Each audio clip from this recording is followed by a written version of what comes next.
Welcome back to the Lab Chronicles. We're gonna play tonight in the kitchen with this amazing monkfish.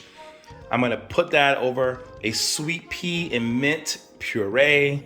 On the side, I'm gonna make a little pumpkin risotto. Man, this is an incredible dish. Got the monkfish from the public market. You can see that it's already been salt and peppered. You do that at least 20 minutes ahead of time if you can, because you want that salt to pull out the moisture from that monkfish. Monkfish holds a lot of water. For the pea puree, I have some chicken stock simmering on the stove that I'm going to blanch the peas in right into the blender with some butter and shallots and garlic. I'll walk you through that process. And then we're gonna start this wonderful pumpkin risotto. I got about 5 cups of chicken broth simmering right now. I'm gonna take that broth and kind of ladle in about a cup at a time until we get that risotto to a nice consistency with that rich orange flavor. Imagine these colors: the white from the fish, the green from the pea and mint puree, and the orange from risotto. Man, it's about to go down in the lab. All right, we are back. It's risotto time. And as you know, risotto takes a long time to cook. I will be stirring this for about 20 minutes. But you see I have my chicken stock, which is already simmering, into this pan here. I'm gonna add some onions. It's about 1 medium onion. I'm gonna add about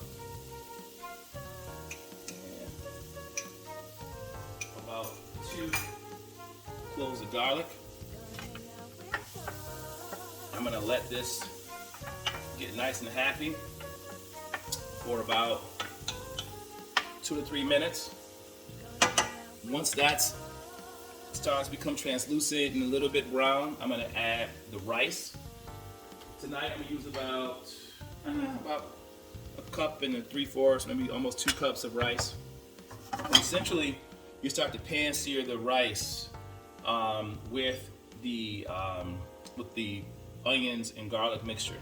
This is arborio rice, so it's not like your regular like Uncle Ben's rice. This is arborio rice. It's made for risotto, and so I'll start to marry those in. In this pot is some amazing olive oil, just onion, garlic for now. I'm gonna add the rice, some mint. I'm gonna throw in there. And then we'll continue to kind of build the flavors within that risotto and some of that pumpkin puree as well. Okay.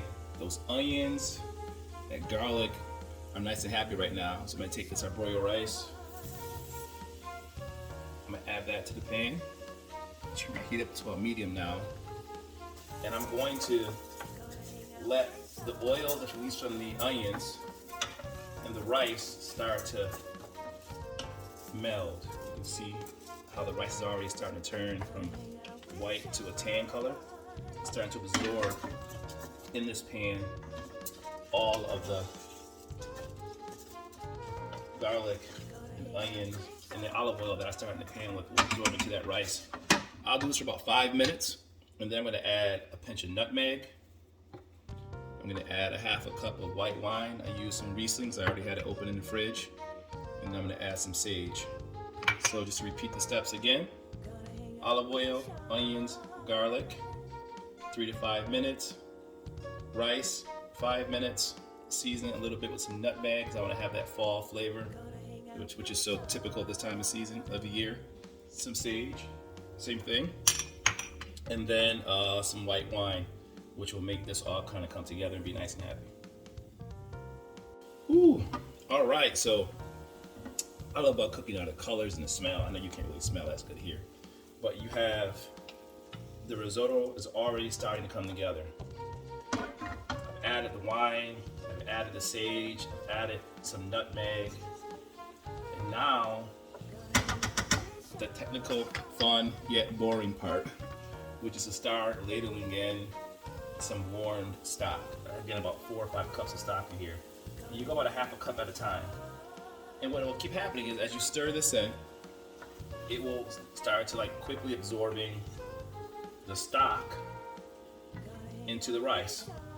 And before I do that though, let me add my pumpkin puree. I should have done that already. I should have done that when I first, before I put that first cup of stock in. That's okay. So this will start to work in, this pumpkin puree will start to work in. And this was about, I did about a cup, a little over a cup. So once you get this nice orange working in here, then I'll start ladling in the puree, the stock into this puree mixture. There's white, there's orange,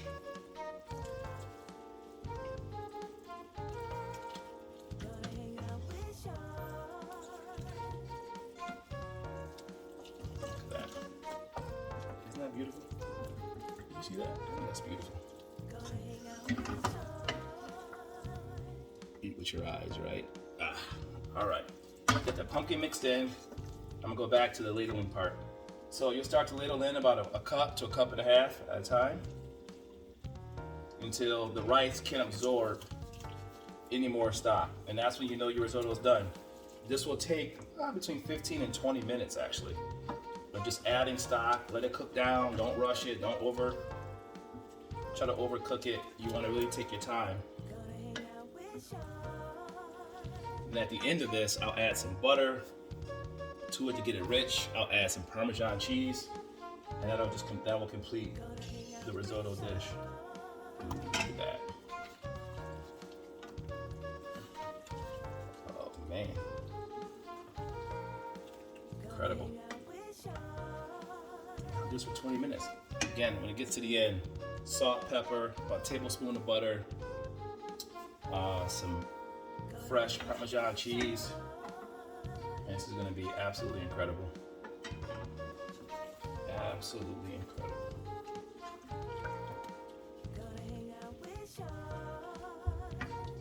As this cooks down, on this front eye, I have a whole stick of butter. And I'm going to take this butter, melt it down. I'm going to add some shallots to it.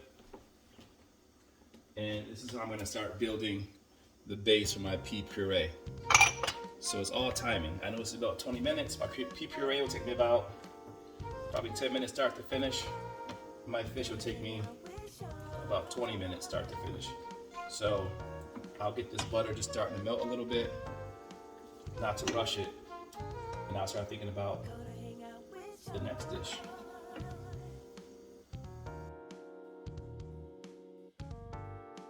Okay. Now it's time for the monkfish. For this monkfish, into the pan, kind of the fatter side down first for a minute.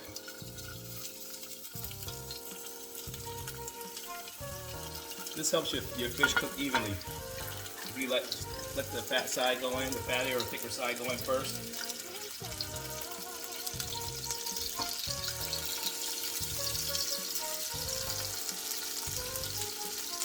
I'm gonna let this fish sear for about 2 minutes. Now remember what I said about this particular fish. It absorbs a lot of water, so you have to make sure you don't have too much oil in the pan. Once this is seared nicely, I'm gonna flip it. I'm gonna add 2 tablespoons of butter, and I'm gonna baste the fish for about 2 minutes in this butter. Take the fish out, let it rest, and then I'm gonna add to that butter mixture some capers, some lime, and some garlic, and let that get nice and happy as well. And then I'm gonna use that and pour that as a sauce over the fish when I plate it. So again, season, 2 minutes on one side. Don't disturb the fish. Let it cook. Flip it over. When I flip it over, that's when I'm gonna add the butter and just baste, and keep basting the butter, almost letting the hot butter soak into the fish on the side that's already been seared. Over here you see I have some stock getting ready for my pea puree, which I'm going to make in a second. And then in this one I have about a little less than a stick of butter, with 6 tablespoons, with some shallots. And I wanted to kind of make like this shallot butter, if you will. This is going to go into the blender with my peas and some mint And then that's going to eventually create a nice flavor for the pea puree. Fish has been searing for about 2 minutes.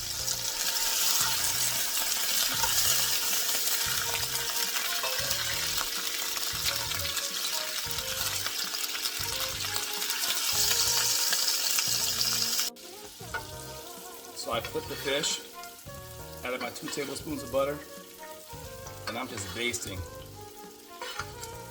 Getting that hot butter on that fish so the butter doesn't burn. Keep it moving.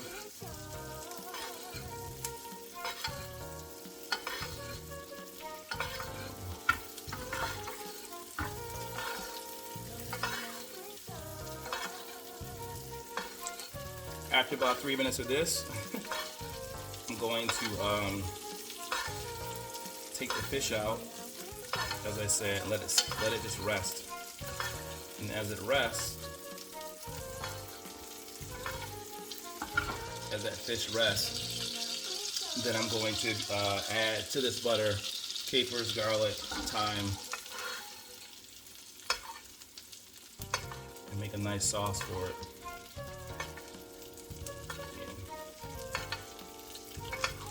Take fish long to cook, as you know.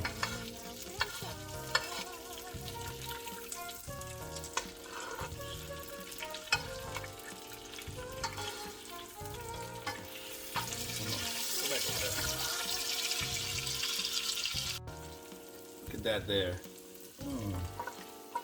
Butter, capers, garlic, thyme. This smells so darn good. This is gonna make an incredible topping for our fish. You don't want that butter to burn. Take that out. Oops. Pour it into a dish. Let me get my oven mitt before I even burn myself. Definitely want to do that live.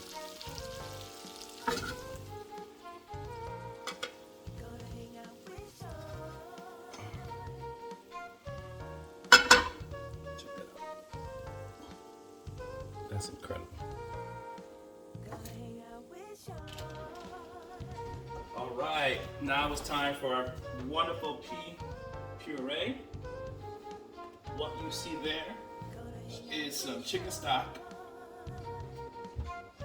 and about 2 cups. It's about a pound of peas. I'm gonna get this heat going so that it gets up to a nice simmer. I'm gonna cover that for 2 minutes. In the meantime, I'll start prepping the blender.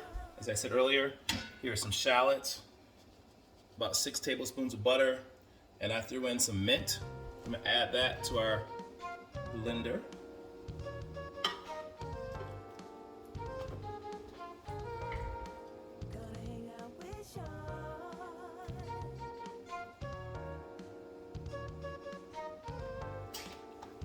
Done. Shallots are one of those things I actually taste in dishes when I was younger. I had no idea what it was, but I know I liked it. And now everything that I cook has some type of shallots in it. Into that, into the blender, I have those onions, butter. I'm gonna add some salt to that. For this one, I'm gonna use some white pepper because I don't actually want to see the pepper flakes. So the white pepper kind of blends in. You kind of buy it at any store. I like to use it sometimes too on dishes. Just gotta be careful how much you use because you can't see it like you would see with black pepper.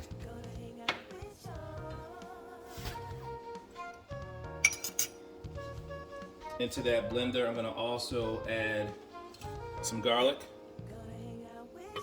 to that puree. About, maybe two cloves of garlic.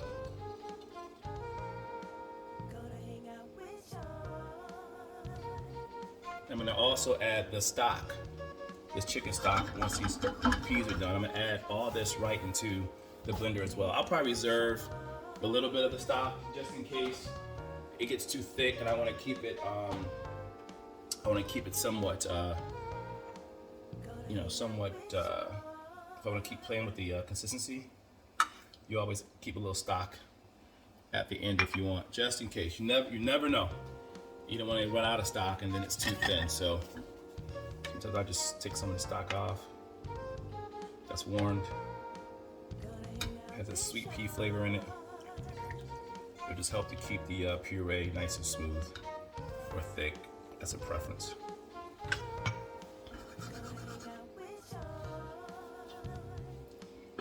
Let that get happy for 2 minutes.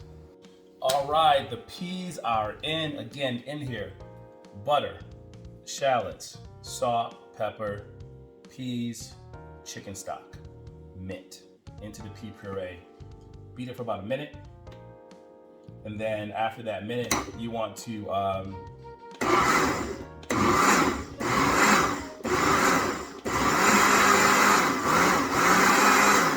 some garlic in here too.